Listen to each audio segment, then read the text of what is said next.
welcome back. Hope you got a fresh cup of coffee. It's a huge weekend here at Winter Park. Be sure to check out nscd.org. The huge fundraiser, the Wells Fargo Cup, is going on. We got a silent auction tent next to the Zephyr Lift. Definitely get in there by 6:30 p.m. tonight. All bids are final. Special guest now, Mark Urich, a Paralympic hopeful. Mark, welcome to the show. Thanks. Pleasure to be here. Thanks so much for taking the time. And we got a big event going on this weekend. It's really huge. bringing a lot of attention, a lot of money, a lot of fundraising to Paralympics. You're a competitor. I am a competitor. Let's get into it, man. You have been skiing all your life? No, I started skiing in 2011. 2011. Yeah. So how'd this happen? I met Elena Nichols, and she introduced me to the sport. And from the moment I put my first ski on, I mean, it was terrifying. But then after, I loved it. I fell in love with the sport. Love at first sight. Yeah. I went in straight into a race camp after about 2 days of skiing at Breckenridge. What kind of a sales pitch did she give you? Or were you just looking for some activity? Yes, I didn't even really. I mean, I knew about the Paralympics, but I didn't really know about all that went into it, and it's crazy. I mean, it's the same hills, it's the same sports. It's just, and everyone has a disability. It's no legs, no arms, wheelchairs, blind guys. It's awesome. It's a great Everything. It's a great environment. Yeah. Cool. So once I was exposed to it, I fell in love with it and quit my job and moved to the mountains. Just instantly. Yeah. Where were you working at the time? I was running a bar down in Denver. Okay, Yeah. so you're in Colorado, so you had the proximity to Born kind and of go raised get a in flavor. Colorado, just never skied. It was kind of it's definitely more of an expensive sport, and I did other sports when I was growing up, so just never came into play until I was 26 and 25. You mentioned a lot of ailments. May I ask what? So I was born without my right femur. It's called proximal femoral focal deficiency, if you want to be technical about it. It's basically I was born, my femur was short, and I was missing one of my lower leg bones as well. So it's they amputated my foot and ankle when I was 2, and I've had a prosthetic ever since. I don't learn to walk? Just I was hopping around before I was walking, but yeah. So does that mean you're on what they call it, monoski? No, I stand on one. I take my prosthetic off and just it's all the way up to my hips, so it's kind of it would be difficult. I do backcountry ski with it on, but I don't like to really push it hard with a prosthetic on. But when I take it off, I use outriggers, which are like a forearm crutch with a ski tip on the end, and I stand and just a normal boot, normal ski.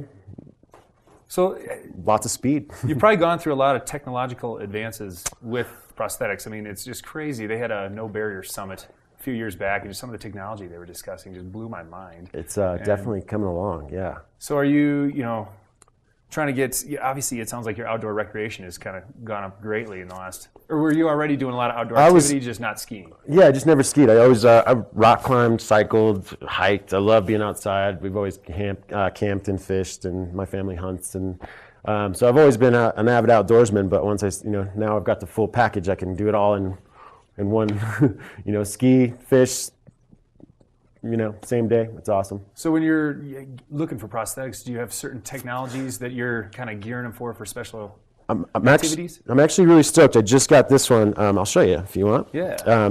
This one is a microprocessor knee. It's made by a company in Austria. Real quick, a microprocessor. A microprocessor knee, yeah. It has 2 computer chips in it that basically tell the hydraulic how to act. This one's actually the first one I've ever had that's waterproof. So I can go right into the river with it. I could shower with it if I want. Fly fishing or whatever.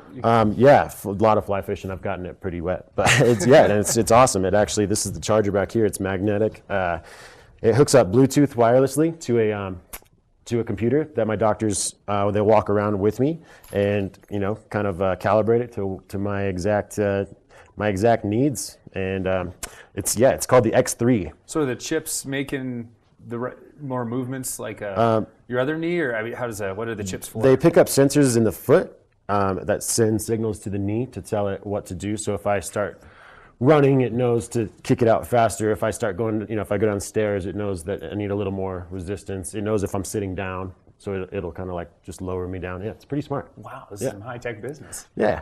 So do you go to? Do they have like conventions or kind of like that No Barrier Summit where you go learn about this technology, or is it more recommended to you by? I actually researched this one, and then I pushed with my insurance company to get it. But it's a fairly expensive leg, and they covered all of it, which is First time that's ever happened in my life, which I was pretty excited about. Yeah, wow. Yeah.